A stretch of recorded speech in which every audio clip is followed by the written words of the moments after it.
My mom was 8 months pregnant. She walked with us the whole night. We got dropped off on the side of the road and we just started walking. Around 6 o'clock in the morning, we arrived to a really desert area, and all I remember is just seeing bushes with no leaves or nothing, and a car picked us up. We left, we drove down, and my dad said we weren't really coming back, but things got difficult down there where the job and money wasn't good, so we decided to come back. And the second time, I remember we were walking by this wall, which happened to be the border, and the very first time there was a huge helicopter that just walked by. We walked alongside of a huge river, which was just like the border, and it was deep. My brother almost lost his life that day. When the truck picked us up, they told the men to go first and then women, so we could all just like get on the truck. And my brother ran after my dad, so he was stuck on the bottom of the pile, and all you could hear was really loud crying. And when we got to the place, he could barely breathe because he was being smushed. But the rest of the people were just trying not to be seen, trying to get here. It's tough, especially when you don't speak English at all. You don't know anything. When the first DACA came out, my parents were super excited. It's like, you guys have an opportunity and you guys will be able to have papers. My mom and I Googled everything about DACA. We printed up the forms and we filled them out. We sent all of the documents that they needed and we got approved right away. You have to be under 18 years old.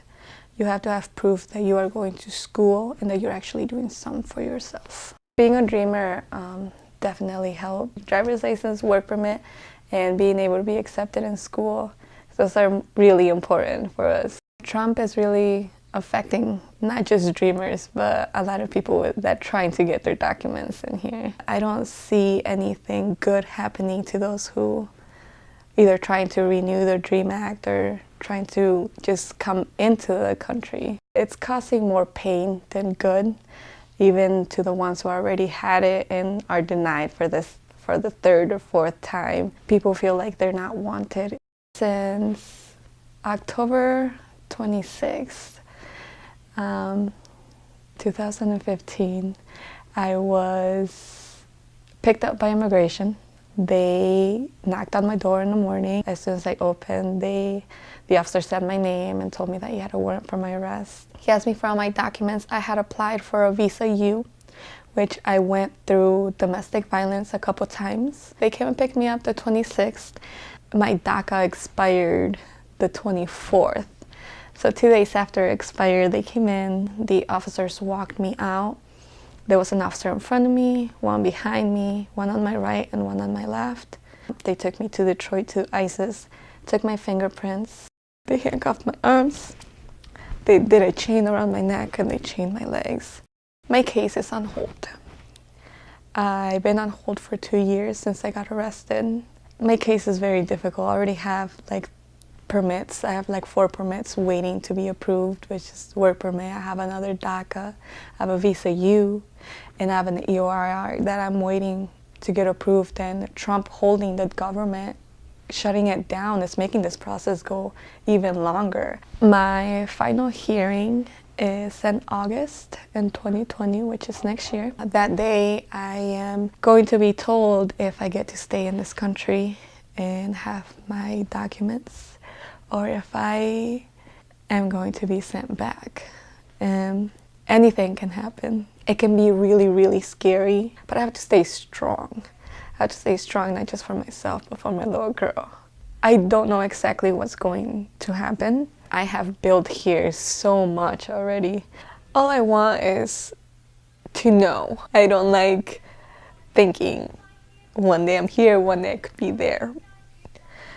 I just want to be accepted. I'm not doing anything wrong in this country. If it does come down to move down, I myself will tell them I'll voluntarily leave.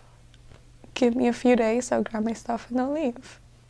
It hurts, but it's better than me being arrested for 3 months here because I broke a law that I didn't even know I had broken because I was brought here when I was a child. And spending a few more months down there in jail because I left my country and I disappointed my country. I rather voluntarily leave and walk out of this country with my head held high